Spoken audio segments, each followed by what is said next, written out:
அத்தியாயம் 46. ரவிச்சந்திரனின் நேர்காணல். அன்புடையர், நலம், நலமே நாட்டம். தாங்கள் வழக்கறிஞர்கள் வாயிலாக கொடுத்த வினாக்களுக்கு என் பதிலை பின்வருமாறு அனுப்புகிறேன். நன்றி. கேள்வி: 27 ஆண்டுகள் சிறையில் நிறைவு செய்து விட்டீர்கள். ஆனாலும் உங்களின் விடுதலை இன்னமும் கேள்விக்குறியாக இருக்கிறதே. பதில்: ஆம், உண்மைதான். 1/4 நூற்றாண்டு கடந்து கொடுஞ்சிறையில் வாடி வதங்கிவிட்ட போதிலும் 7 பேரின் விடுதலைக்கு முட்டுக்கட்டைகள் தொடர்கின்றன. எனினும் விரைவில் இந்த இடர்களை கடந்து நாம் விடுதலையாவோம் என்ற நம்பிக்கை உள்ளது. ஏனென்றால் இயற்கை நீதியும் நியாயமும் எம் பக்கம் உள்ளது. அவற்றையொட்டி தமிழ்நாடும் தமிழ் மக்களும் எம் பக்கம் நிற்கிறார்கள். தமிழகம் உள்ளிட்ட இந்திய துணைக்கண்டத்தை டெல்லியிலிருந்து மேலாண்மை செய்யும் சில அரசியல் அதிகார வர்க்கத்தின் சுய திருப்தி மற்றும் தாண்மை உணர்விற்கு, ஈகோவிற்கு திணி போடும் விதமாகவே நாம் 7 பேரும் இன்னும் சிறையில் அடைத்து வைக்கப்பட்டிருக்கிறோம். மத்திய மேலாண் அரசு 26 ஆண்டுகளுக்கும் மேலாக எம் தண்டனையை நீட்டித்து கொண்டிருப்பது மரண தண்டனையை காட்டிலும் கொடியது, சித்திரவதையை காட்டிலும் கீழானது. இளமை காலம் முழுவதும் சிறையிலேயே தொலைத்துவிட்ட எங்களை மேலும் இயற்கைக்கு மாறாக தனிமைப்படுத்தி துன்புறுத்துவது இந்திய மேலாண் வர்க்கத்தின் நாகரிகமற்ற கொடூர குணத்தை உலகம் புரிந்து கொள்ள வழிவகுக்கும். கேள்வி: உங்கள் 7 பேரையும் 3 நாளில் விடுதலை செய்யப் போவதாக மறைந்த முன்னாள் முதல்வர் ஜெயலலிதா அவர்கள் சட்டப்பேரவையில் அறிவித்தார். அறிவித்து 3 ஆண்டுகள் கடந்துவிட்டது. மீண்டும் அதிமுக தான் தமிழகத்தை ஆள்கிறது. 110 விதியின் கீழ் ஜெயலலிதா அறிவித்த அனைத்து திட்டங்களையும் நிறைவேற்றுவோம் என தற்போதைய முதல்வரும் சொல்கிறார். பிறகு ஏன் விடுதலை செய்யாமல் காலம் தாழ்த்தப்படுகிறது? பதில்: முன்னாள் முதல்வர் மதிப்பிற்குரிய ஜெயலலிதா அவர்கள் 3 நாளில் 7 பேர் விடுதலை என சட்டப்பேரவையில் அறிவித்த மறுநாளே டெல்லியில் அப்போதைய ஆட்சி புரிந்த நடுவண் அரசு உச்சநீதிமன்றம் சென்று தமிழக அரசின் முடிவிற்கு தடை ஆணை பெற்றது. அந்த வழக்கு 3 ஆண்டுகளுக்கு மேலாகியும் இன்னமும் முடிவராமல் உள்ளது. தொடர்புடைய ஒரு வழக்கு உச்சநீதிமன்றத்தில் நிலுவையில் உள்ளபோது எந்த ஒரு அரசும் சற்று நிதானமாகவே செயல்படும். டெல்லியில் ஆட்சி மாற்றம் ஏற்பட்டு பிஜேபி அரசு வந்த பிறகு தமிழக அரசு இந்திய நடுவண் அரசுடன் கலந்து பேசி ஒரு இணக்கமாக முடிவுக்கு வர சென்ற ஆண்டு முயற்சி மேற்கொண்டது. கெட்ட வாய்ப்பாக முதல்வர் ஜெயலலிதா அவர்களுக்கு உடல்நலம் குன்றி மருத்துவமனையில் சேர்க்கப்பட்டு பின் மரணமடைந்தார். அது எமக்கு மிகுந்த அதிர்ச்சியை ஏற்படுத்தியது. தமிழகத்திற்கு அவரது இழப்பு எவ்வாறு ஈடு செய்ய முடியாததோ அதேபோல்தான் எங்களுக்கும் தனிப்பட்ட முறையில் அன்னாரது இழப்பு ஒரு பேரிழப்பாகும். என்றாலும் அவர் விட்டு சென்ற பணியை தொடரும் அதிமுக அரசு உரிய உத்திகளை கையாண்டு ஜெயலலிதா அவர்களின் எமது விடுதலை அறிவிப்பை விரைந்து நிறைவேற்றுவார்கள் என்று நம்புகின்றோம். கேள்வி: 2014 நாடாளுமன்ற தேர்தல் மற்றும் 2016 சட்டமன்ற தேர்தல் என தேர்தல் காலங்களில் மட்டுமே உங்கள் 7 பேரின் விடுதலை பேச்சு நாடகம் அரங்கேற்றப்படுவதாக சொல்லப்படுகிறதே. கேள்விக்குறி. பதில்: இல்லை, நாம் அவ்வாறு எண்ணவில்லை. மறைந்த மதிப்பிற்குரிய முன்னாள் முதல்வர் ஜெயலலிதா அவர்கள் மீது எங்களுக்கு மிகுந்த நம்பிக்கையும் மரியாதையும் உண்டு. அவரே சொன்னது போல் எந்த முடிவையும் தீர ஆராயாமல் எடுக்க மாட்டார். அப்படி முடிவெடுத்த பின் அதை நிறைவேற்றுவதிலிருந்து பின்வாங்க மாட்டார். அவர்களின் இந்த குணத்தை எதிர்க்கட்சி தலைவர்களை கூட பல சமயங்களில் ஒப்புக்கொள்கிறார்கள். தவிர 19/2/2014 அன்று சட்டமன்ற தீர்மானம் என்பது அதற்கு முந்தைய நாள், அதாவது 18/2/2014 அன்று உச்சநீதிமன்ற தீர்ப்பின் அடிப்படையிலானது. அப்போதைய தலைமை நீதிபதி திரு சதாசிவம் அவர்கள் தலைமையிலான உச்சநீதிமன்ற அமர்வு பேரறிவாளன், சாந்தன், முருகன் ஆகிய மூவரும் தூக்கு தண்டனையை ரத்து செய்து வழங்கிய தீர்ப்பின் கடைசி பத்தியில் சிஆர்பிசி பிரிவு 432 மற்றும் பிரிவு 433 கீழ் உரிய அரசு இவர்களை விடுதலை செய்வது குறித்த பரிசீலிக்கலாம் என உத்தரவிடப்பட்டிருக்கிறது. வழக்கமாக சிறை கைதிகள் சீர்திருத்தம், விடுதலை என்பன அரசியல் சாசன சட்டப்படி மாநில அரசுகளின் அதிகார எல்லைக்குட்பட்டவை. ராஜீவ்காந்தி வழக்கு என்ற ஒரு காரணத்திற்காகவே 7 விடுதலை விவகாரம் அரசியலாக்கப்பட்டுவிட்டது. தமிழக சட்டமன்ற தீர்மானத்தின் போது காங்கிரஸ் தவிர அனைத்து கட்சியினருமே ஜெயலலிதா அவர்களின் தீர்மானத்தை ஆதரித்து வாக்களித்தனர் என்பதை நாம் மறந்துவிடக்கூடாது. தேர்தலை முன்னிட்டே அத்தீர்மானம் என்பவர்களுக்கு என் பதில் 2016ஆம் ஆண்டு சட்டமன்ற தேர்தல் முதலே எம் விடுதலை விவகாரம், குறிப்பாக நளினி விடுதலை தொடர்பாக தமிழக மக்கள் மத்தியில் விவாத பொருளாக உள்ளது. அப்போதைய ஆனந்த விகடன் இந்தியன் எக்ஸ்பிரஸ் கருத்து கணிப்பு 3/4 தமிழக மக்கள் நளினி விடுதலைக்கு ஆதரவு தெரிவித்தனர். ஒவ்வொரு 2-3 ஆண்டுகளுக்கும் ஏதோ ஒரு தேர்தல் வந்து கொண்டுதான் இருக்கிறது. ஏன் அதிமுக தலைமைக்கும் அரசுக்கும் வந்த துணிவு மற்ற கட்சிகளுடைய தலைமைக்கு அரசுக்கும் வரவில்லை? கேள்விக்குறி. அவர்கள் தமிழக ஆட்சிக்கட்டிலில் அமரவில்லையா? கேள்விக்குறி. அல்லது டெல்லியின் கூட்டணியாக மத்திய அரசில் கோலோச்சவில்லையா? எனவே ஜெயலலிதா அவர்கள் மீதான அத்தகைய விமர்சனத்திற்கு எந்த முகாந்திரமும் இல்லை. அந்த 2 தேர்தல் சமயங்களிலும் கூட ஜெயலலிதா அவர்கள் தம்முடைய பிரச்சார கூட்டங்களில் எம் 7 பேரின் விடுதலை குறித்து ஒரு வார்த்தை கூட பேசவில்லை. அதை சொல்லி தமிழக மக்களிடம் வாக்கு சேகரிக்கவில்லை. கேள்வி. ஸ்ரீபெரும்புத்தூர் நிகழ்வை புகைப்படம் எடுத்த போட்டோகிராஃபர் ஹரிபாபு உயிரோடு இருப்பதாக சமீபத்தில் ஒரு செய்தி வெளியானது. அதற்கு முன் ஓய்வு பெற்ற சிபிஐ உயரதிகாரி தியாகராஜன் தான் பதிவு செய்த ஒப்புதல் வாக்குமூலத்தில் தவறிழைத்து விட்டதாக ஒப்புக்கொண்டிருந்தார். அவரோடு பணியாற்றிய வேறு சில சிபிஐ அதிகாரிகளும் ராஜீவ்காந்தி கொலை குறித்த புலனாய்வு முறையாக நடைபெறவில்லை என்ற குற்றச்சாட்டை தொடர்ந்து முன்வைக்கின்றார்களே? கேள்விக்குறி. பதில். அடிப்படையில் இந்த வழக்கின் புலனாய்வு என்பதே ஒரு புனைவு நாடகம் என்பதை உலகம் அறியும். நாடகத்தின் பிற்பாதியில் புதிய திருப்பங்கள், மர்மங்கள், நிஜங்கள் வெளியாவது, முடிச்சுக்கள் அவிழ்வதும் வியப்பல்ல. இவற்றை எல்லாம் விட வழக்கு குறித்த பெரும் இரகசியம், ஆவணங்கள், உண்மைகள் டெல்லி மேலாண் அரசினால் மறைக்கப்படுகின்றன.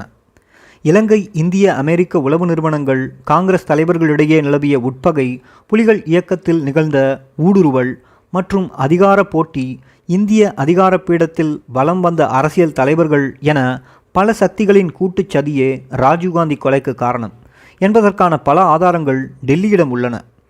ஆனால் மக்களுக்கு இந்த உண்மை தெரிந்துவிடாமல் மறைக்கிறது. டெல்லியை பொறுத்தவரையில் கட்சிகள், ஆட்சிகள் மாறினாலும் காட்சிகள் மாறாது. ஏன், சோனியா காந்திக்கும் அவரது குடும்பத்தினருக்குமே கூட உண்மை நன்கு தெரியும். ஆனால் டெல்லி அதிகாரப்பீடத்தில் தங்களுக்குள்ள பங்கை தக்க வைக்க பல சமரசங்களுக்கு ஆட்பட்டுவிட்டன. சாமானியர்களான நாம் 7 பேரும் இத்தகையோரின் அரசியல் அதிகார இச்சைகளுக்காக தொடர்ந்து இரையாக்கப்படுகிறோம். கேள்வி. ராஜீவ்காந்தி கொலை வழக்கின் புலனாய்வு நேர்மையாக நடைபெற்றதாகவும் தமது கடமையை சரிவர நிறைவேற்றியதாகவும் சிபிஐ சிறப்பு புலனாய்வு குழுவின் தலைவர் திரு கார்த்திகேயன் கூறுகின்றாரே? கேள்விக்குறி. பதில். திரு கார்த்திகேயன் அவர்களின் நேர்மை, கடமை உணர்வை குறித்து இவ்வழக்கின் தலைமை புலனாய்வு அதிகாரியாக பணிபுரிந்த திரு ரகோத்தமன் அவர்கள் தமது 2 நூல்களில் விரிவாக எழுதியிருக்கிறார். ஊடகங்களிலும் பேசி வருகிறார். தவிர கார்த்திகேயனுக்கு கீழ் பணிபுரிந்த பல புலனாய்வு அதிகாரிகள் அவரை பற்றி நிறைய விமர்சித்து பேட்டியளித்துள்ளார்கள். சிலர் அவரை பற்றி டெல்லி நடுவண் அரசுக்கு புகார் அனுப்பியிருக்கிறார்கள்.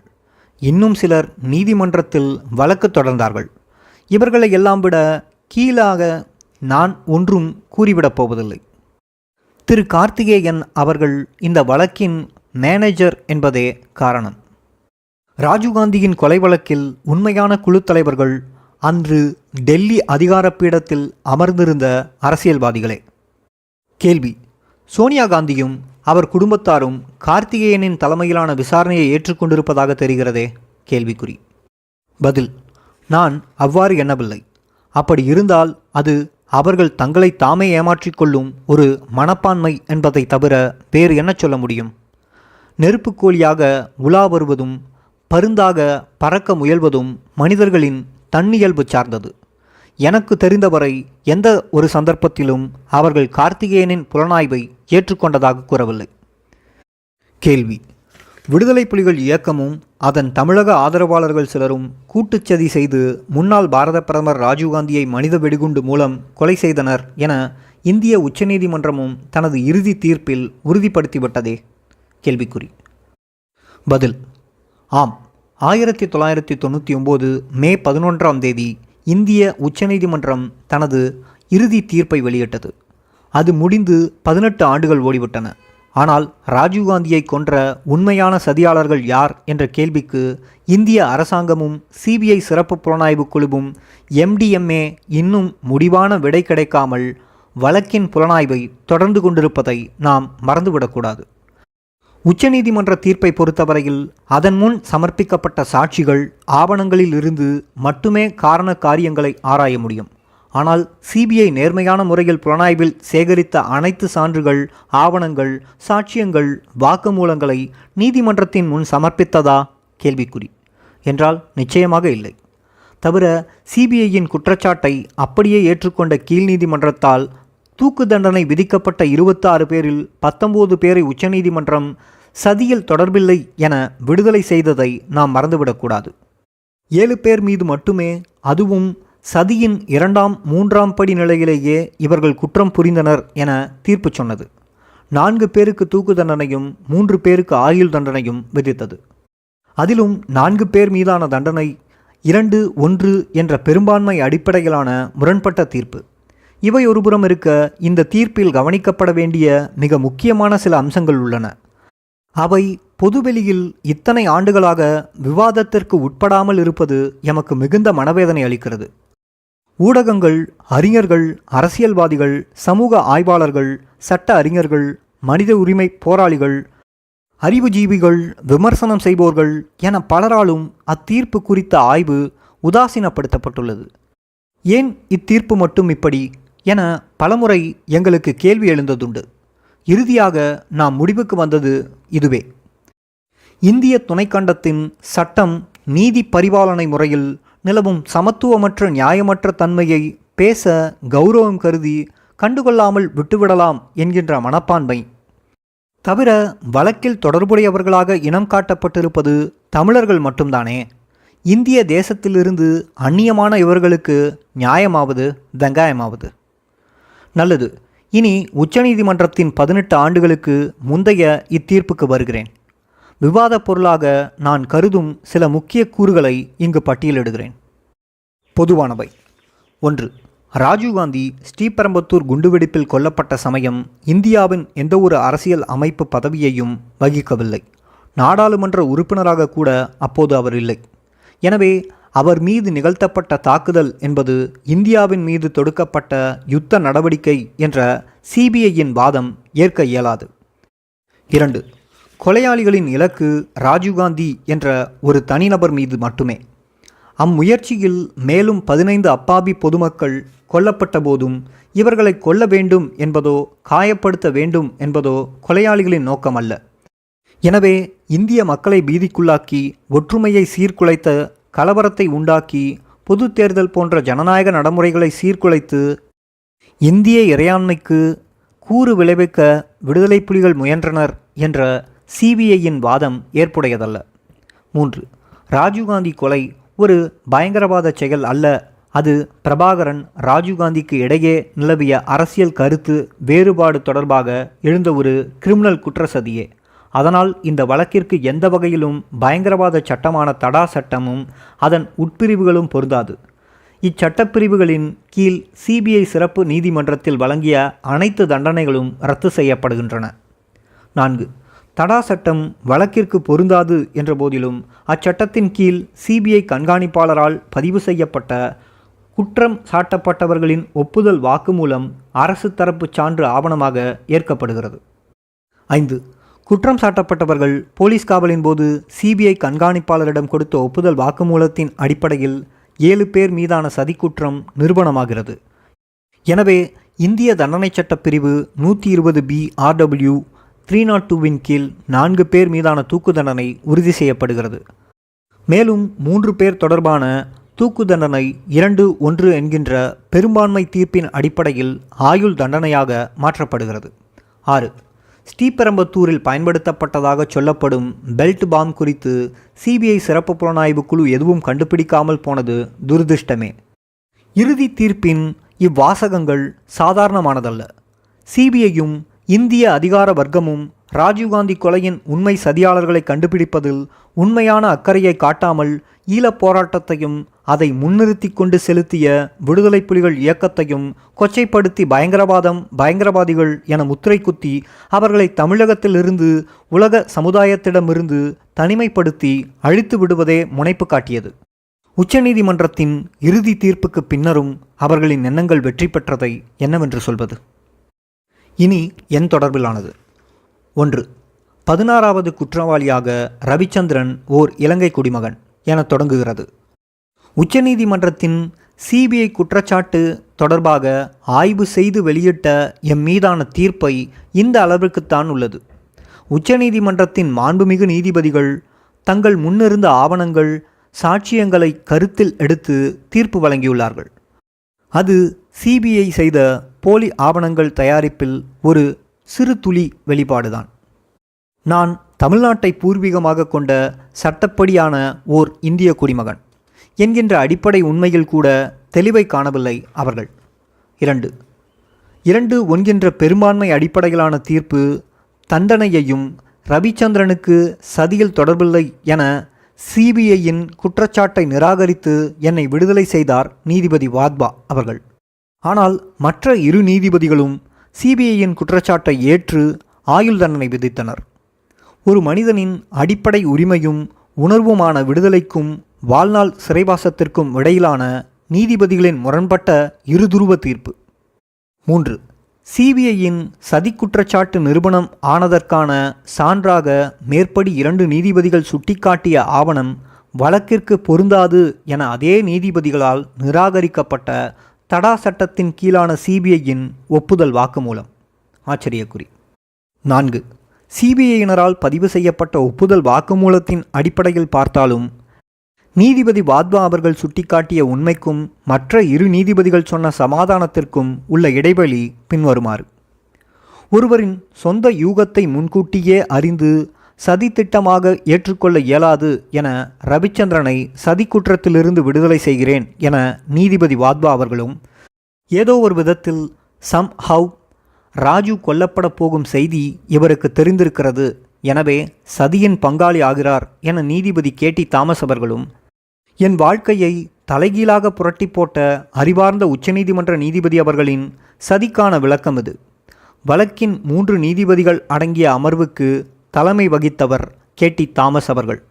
3வது நீதிபதியான காத்ரி இவரின் கண்டுபிடிப்பை ஏற்று பெரும்பான்மை அடிப்படையில் எனக்கான தண்டனையை உறுதி செய்தார்.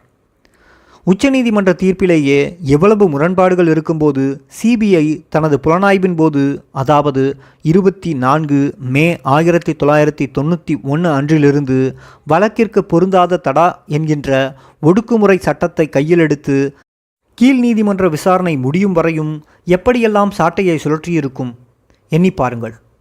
எல்லா அநீதியும் தடா என்கின்ற கொடிய பயங்கரவாத சட்டத்தின் கீழேயே நிகழ்த்தப்பட்டன. இரகசிய புலனாய்வு, இரகசிய கீழ்நீதிமன்ற விசாரணை, பிணை மறுப்பு, தூக்கு தண்டனை என எல்லாமே செல்லாத தடா சட்டத்தின் கீழ் அந்த 8 ஆண்டுகளில் இச்சட்டத்தின் கீழ் நடந்தவைதான். எந்த ஒரு மேல்முறையீட்டிற்கும் எங்களால் உச்சநீதிமன்றம் செல்ல முடியாது. எந்த அநீதி என்றாலும் நாங்கள் சென்னை உயர்நீதிமன்றத்தை விட்டுவிட்டு டெல்லி உச்சநீதிமன்றத்தை தான் முறையிட வேண்டும். சாமானியர்களால், அதுவும் பிணை மறுக்கப்பட்ட பயங்கரவாதிகள் என முத்திரை குத்தப்பட்ட தமிழர்களால் உச்சநீதிமன்றத்தை, அதுவும் ராஜீவ்காந்தியின் கொலை பின்னணியை எப்படி அணுக முடியும்? நல்லது, ஏன் உச்சநீதிமன்றம் இந்த வழக்கிற்கு தடா சட்டம் செல்லாது, இந்திய தண்டனை சட்டமே ஐபிசியே பொருந்தும் என தீர்ப்பு கூறிவிட்டு வழக்கை மறுவிசாரணை செய்ய சொல்லி கீழ் நீதிமன்றத்திற்கு உத்தரவிடவில்லை? கேள்விக்குறி. அல்லது குறைந்தபட்சம் சென்னை உயர்நீதிமன்ற மேல்முறையீட்டிற்கேனும் உத்தரவிடவில்லை? கேள்விக்குறி. இவ்வளவு பெரிய வழக்கில் இன்னும் ஒரு மேல்முறையீட்டு வாய்ப்பு எமக்கு மறுக்கப்பட்டது? கேள்விக்குறியும் ஆச்சரியக்குறியும். நீதி, நியாயம், தர்மம், சத்தியம், மனிதம், மானுடம், நெறி, நாகரிகம் என எதன் அடிப்படையில் பார்த்தாலும் உச்சநீதிமன்றம் எமக்கு அளித்த இறுதி தீர்ப்பு ஓர் அநீதியே. உச்சநீதிமன்றத்தில் இத்தீர்ப்பு வெளியான பிறகு அதை எழுதிய நீதிபதிகளில் ஒருவரான கேடி தாமஸ் அவர்கள் இருவேறு சந்தர்ப்பங்களில் வழக்கறிஞர்கள் நீதிபதிகளிடையே உரையாற்றும்போது, ராஜீவ்காந்தி கொலை வழக்கில் சிபிஐ பதிவு செய்த ஒப்புதல் வாக்குமூலங்களை மட்டும் நாங்கள் ஓர் ஆதாரமாக ஏற்க தவறியிருந்தால் இவ்வழக்கின் அடிப்படையே தகர்ந்து போயிருக்கும். என்று பேசினார். அதாவது குற்றச்சாட்டுக்குள்ளான சிலரின் சதி குறித்த முன்னறிவை உச்சநீதிமன்றம் நிரூபிக்காமல் போனால் விடுதலை புலிகள் இயக்கம் மீதும் அதன் தலைமை மீதும் சிபிஐ சுமத்திய சதிப்பழியும் சதிக்கான காரண காரியங்களும் காணாமல் போகும். அந்நிலை ஏற்பட்டால் சிபிஐ புலனாய்வும் இரகசிய தடா நீதிமன்ற விசாரணையும் அதன் 26 பேர் தூக்கு தண்டனையும் இந்தியா மட்டுமல்ல உலகம் முழுவதும் கேலிக்குள்ளாகும். எனவே தேச கௌரவம், அதிகாரம், மனசாட்சியை நிலைநிறுத்த சாமானியர்கள் சிலரை பலியிடுவதில் தவறில்லை என இந்திய அதிகார வர்க்கம் எண்ணி செயல்பட்டிருக்கிறது. இதே நீதிபதி KT தாமஸ் அவர்கள் பணி ஓய்வுக்கு பிறகு 2011ஆம் ஆண்டு செப்டம்பர் முதல் வாரத்தில் ஏஷியன் ஏஜ் எனும் ஆங்கில நாளிதழில் இவ்வழக்கு தொடர்பாக நீதியியல் படுகொலை என்ற தலைப்பில் எழுதிய ஒப்புதல் வாக்குமூலத்தின் நிறைவு பகுதி, இயேசு பிரான் சிலுவையில் அறையப்பட்ட நிகழ்வை ஒத்த, அதாவது 2000 ஆண்டுகளுக்கு முன் நிகழ்ந்த வரலாற்று பிழையான துன்பப்பட்ட மக்களின் கோப கொந்தளிப்புக்கு தீனி அழுத்த தணிக்கும் விதமாக நிரபராதி இயேசுவை சிலுவையில் அறைய உத்தரவிட்ட பிளாத்தின் நிலைமையிலேயே நாங்கள் இவ்வழக்கிற்கு தீர்ப்பு வழங்கிய போது இருந்தோம் என்கிறார். இதற்கு மேலும் விளக்கம் வேண்டுமா என்ன? கேள்வி ஓய்வு பெற்ற சிபிஐ உயரதிகாரி தியாகராஜன் ஒருவரின் ஒப்புதல் வாக்குமூலத்தில் மட்டுமே நீதிப்பிழை செய்துவிட்டதாக ஒப்புக்கொண்டார். ஏனையோர் குற்றவாளிகளே என்கிறாரோ? அதற்கு உங்கள் தரப்பிலான பதிலை இதுவரை கூறவில்லையே. பதில்: பாதகமில்லை. காலம் கடந்தேனும் அந்த ஒருவருக்கு தாம் நீதிப்பிழை இழைத்துவிட்டதாக அவர் வருந்தியிருப்பது பாராட்டுக்குரியது. அதே சமயம் தமது பதவி உயர்வு, ஓய்வூதியம், பணப்பலன்கள், அரசு சலுகைகள், விருதுகள் என அனைத்தையும் உறுதி செய்து கொண்ட பிறகு, பேரறிவாளன் 22 ஆண்டுகள் தனிமை சிறையில் உழன்றுவிட்ட பிறகு தன்னுடைய இந்த வருத்தம் செய்துவிட்ட நீதி பிழையை எந்த விதத்திலும் சீர் செய்யப் போவதில்லை என நன்கு தெரிந்த பிறகு வெளியிட்ட உண்மையின் நோக்கம் என்ன என்பதை நாம் கருத்தில் எடுக்க வேண்டும். அந்த உயிர்வழி ஆவணப்படம் அரசியல் ஒருபுறம் இருக்கட்டும். தாமாக முன்வந்து சிபிஐயிடம் சரணடைந்து அவர்களுடைய புலனாய்வுக்கு வழக்கறிஞர் உதவியோடு கூடிய ஒத்துழைப்பை நல்கிய பேரறிவாளனுக்கே அந்த நன்றி கெட்ட சிபிஐ நீதிப்பிழை செய்தது என்றால், விடுதலை புலிகளின் உறுப்பினர்களாகவும் அவர்களின் தீவிர ஆதரவாளர்களாகவும் சித்தரிக்கப்பட்டு வேட்டையாடப்பட்டு கைது செய்யப்பட்டு வழக்கறிஞர்கள், உறவினர்கள், நண்பர்கள், அரசியல்வாதிகள், சமூகம் என அனைவராலும் புறக்கணிக்கப்பட்டு தனிமைப்படுத்தப்பட்டவர்கள் சிபிஐ எத்தனை நீதிப்பிழைகளை செய்திருப்பார்கள் என சிந்தித்து பாருங்கள். சரி, குற்றவாளிகளே என்றாலும் கூட அவர்கள் செய்த குற்றத்தின் தன்மை, அது கொலையில் ஏற்படுத்திய தாக்கம், அதற்கான குறைந்தபட்ச உயர்ந்தபட்ச தண்டனை என்ன என்பதையெல்லாம் பற்றியல்லவா அந்த உயிர்வழி பேசியிருக்க வேண்டும். பொதுவாக எல்லோரும் பாவிகள், ஒருவர் மட்டுமே புனிதர் என்பதுமே நீதிப்பிழைதான். தியாகராஜன் 4/12/2012 தேதியிட்ட ஆனந்த விகடன் வார இதழுக்கு ஒரு நேர்காணல் அளித்திருந்தார். தான் 3 மாதங்கள் மட்டுமே வழக்கின் புலனாய்வு பணிக்கென கொச்சியில் இருந்து சென்னை வரவழைக்கப்பட்டதாக சொல்லியிருக்கிறார். அது அப்பட்டமான பொய். நான் இந்த வழக்கில் 6/1/1992ஆம் ஆண்டு நாள் சேர்க்கப்பட்டேன். அன்றே சிபிஐ போலீஸ் காவலுக்கு அனுப்பப்பட்டேன். உடன் என் தோழர் சுசீந்திரனும் கைது செய்யப்பட்டிருந்தார். 50 நாட்களுக்கும் மேலாக சிபிஐ விசாரணை சித்திரவதை நீடித்தது. இக்காலகட்டம் முழுவதும் தியாகராஜன் விசாரணை அதிகாரிகளில் ஒருவராக இருந்தார். அதாவது ராஜீவ்காந்தி கொலை விசாரணை துவங்கி 8 மாதங்கள் கடந்த பின்னரும் பின் 9வது மாதத்தில் நானும் சுசீந்திரனும் மனமுவந்து சொன்னதாக அவர் எழுதிய ஒப்புதல் வாக்குமூலத்தாள்களில் சிலவற்றிலும் வெற்றுத்தாள்கள் சிலவற்றிலும் கையெழுத்தை பெற்ற பிறகு வரையிலும் நீடித்தார். அந்த வெற்றுத்தாளில் என்ன எழுதப்பட்டிருக்கிறது என்றோ அல்லது எழுதப்படப் போகிறது என்றோ நான் தெரிந்து கொள்ள முடியவில்லை. படித்து பார்க்க வேண்டும் அல்லது நீங்களாவது வாசித்து காட்டுங்கள் என்று நான் அவரிடம் தயங்கியவாறு கேட்டதற்கு அவர், இதெல்லாம் ஒரு சடங்கு, ஃபார்மாலிட்டி, நீதிமன்றத்தில் இதற்கு பெரிய பங்கில்லை என்று சமாதானம் சொன்னார். எவ்வளவு தண்டனை கொடுப்பார்கள் என்று நான் கேட்டதற்கு, அதிகபட்சம் 5 ஆண்டுகள் சிறை தண்டனை கிடைக்கும், அதையும் முழுதாக கழிக்க வேண்டி இருக்காது என நம்பிக்கை அளித்தார். ஆனால் அவர் சொன்னது அப்போது அதிகப்படியான தண்டனையாக எனக்கு தோன்றியது. காரணம், இந்த வழக்கில் உண்மையில் சிவராசன் மற்றும் சுபாவிற்கு ராஜீவ் கொலையான பிறகு சில தினங்கள் மட்டுமே அடைக்கலம் தந்து உதவினேன். அதற்கு சட்டப்படி 2 அல்லது 3 ஆண்டுகளே தண்டனை. பூந்தமல்லி சிறப்பு நீதிமன்றத்தில் தடா ரகசிய விசாரணையின் போதுதான் தெரிந்தது. இந்த வழக்கை தூக்கி நிறுத்துவதற்கான ஒரே துருப்புச்சீட்டு தியாகராஜன் எழுதிய ஒப்புதல் வாக்குமூலங்கள் என்று. இப்படி பல புனைவுகள் இந்த வழக்கை சந்தித்த 26 பேர் மீதும் சிபிஐ தியாகராஜனால் அரங்கேற்றப்பட்டன. 22 ஆண்டுகளுக்கு பிறகு ஒரு உண்மையின் ஊடாக 1000 பொய்களை மறைக்க முயன்று வருகிறார்கள். அந்த முயற்சியின் மூலம் தன்னையும் தான் சார்ந்த சிபிஐ நிறுவனத்தையும் களங்கத்திலிருந்து காப்பாற்றி புனிதமாக்க முயல்கிறார். முன்னர் எப்படி அவர்களிடம் சரணடைந்து பலனை எதிர்பார்த்து ஏமாந்தார்களோ அதேபோல் இப்போதும் பலன் எதிர்பார்த்து ஏமாந்து கொண்டிருக்கிறார்கள். சிலர் வரலாற்றிலிருந்து பாடம் கற்காத இந்த மூடத்தனத்தை என்னவென்று சொல்வது? கேள்வி. ஆனந்த விகடனின் அந்த நேர்காணலில் தியாகராஜன் குற்றம் சாட்டப்பட்டவர்களின் வழக்கறிஞர்கள் சட்டத்தின் ஓட்டைகளை பயன்படுத்த தவறிவிட்டனர் என சொல்லியிருக்கின்றாரே? பதில்: நல்லது. நாட்டின் சட்டம் ஒழுங்கை பாதுகாக்கும் பொறுப்பிலுள்ள அதிகாரிகள் குடிமக்களின் அடிப்படை உரிமைகளை உறுதி செய்ய வேண்டிய அதிகாரம் பெற்றிருந்த தியாகராஜன் போன்ற சிபிஐ உயரதிகாரிகள் சட்டத்தின் ஓட்டைகளை பற்றி பாடம் சொல்வது வேடிக்கை. அப்படியென்றால் நாட்டினது சட்டத்தின் ஆட்சி, நீதியின் மாண்பு என்பதெல்லாம் வெறும் காற்றடைத்த பலூன் போன்றதுதானா? என்ன சொல்ல வருகிறார் தியாகராஜன்? கேள்விக்குறியும் ஆச்சரியக்குறியும். தவிர ஓட்டை எங்களை காட்டிலும் அவர் மீதும் அவர் சார்ந்திருந்த நிறுவனத்தின் மீதும் இந்த வழக்கை கையாண்ட அத்தனை ஜனநாயக தூண்களின் மீதும் தான் இருந்தது என்பதை இந்த நூலை படிப்பவர்கள் புரிந்து கொண்டிருக்கலாம். இருப்பினும் தியாகராஜன் கூற்றில் சிறிது உண்மை பொதிந்திருக்கிறது. பூந்தமல்லி தடா ரகசிய நீதிமன்றத்தில் குற்றச்சாட்டை எதிர்கொண்ட நாம் 26 பேரும் வழக்கை எதிர்கொண்ட விதம் ஒரு கேலிக்கூத்து.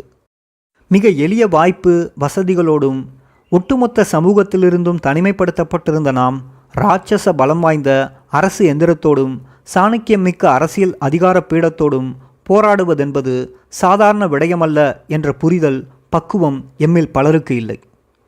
எதிரியின் பிரித்தாளும் சூழ்ச்சி, ஒற்றுமையின்மை, சுயநலம் என்பன இந்த வழக்கின் வேரினை முற்றிலும் அறுத்துவிட்டது. விளைவு 26 பேருக்கும் தூக்கு. ஆனால் தூக்கு என்கின்ற இத்தண்டனை விதிக்கப்படும் முன்பே நாம் பூந்தமல்லி உயர் பாதுகாப்பு சிறையை நரகமாக்கி கொண்டோம். தெளிவு பிறந்தபோது காலம் கடந்துவிட்டிருந்தது. கேள்வி: இனி என்ன?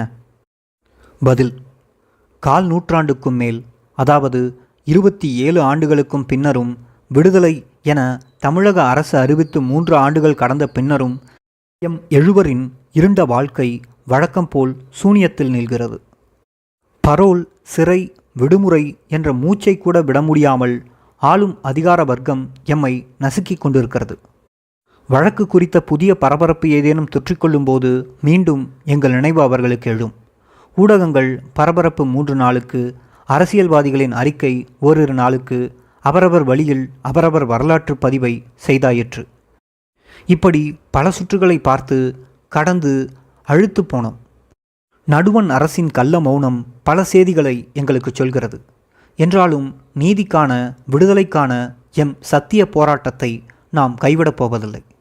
அதற்கு தமிழ்நாடும் சட்டமன்றத்தில் முன்னாள் முதல்வர் மாண்புமிகு ஜெயலலிதா அவர்கள் நிறைவேற்றிய தீர்மானமும், தமிழ் இளைய சமுதாயமும், தமிழ உணர்வாளர்களும் உறுதுணையாக நிற்பார்கள் என்ற நம்பிக்கை உள்ளது. உலகத் தமிழினமே, ஆழ்கடலில் நாங்கள் பற்றி கொண்டிருக்கும் தக்கை நிச்சயம் எங்களை கரை சேர்க்கும். அத்தியாயம் முற்று.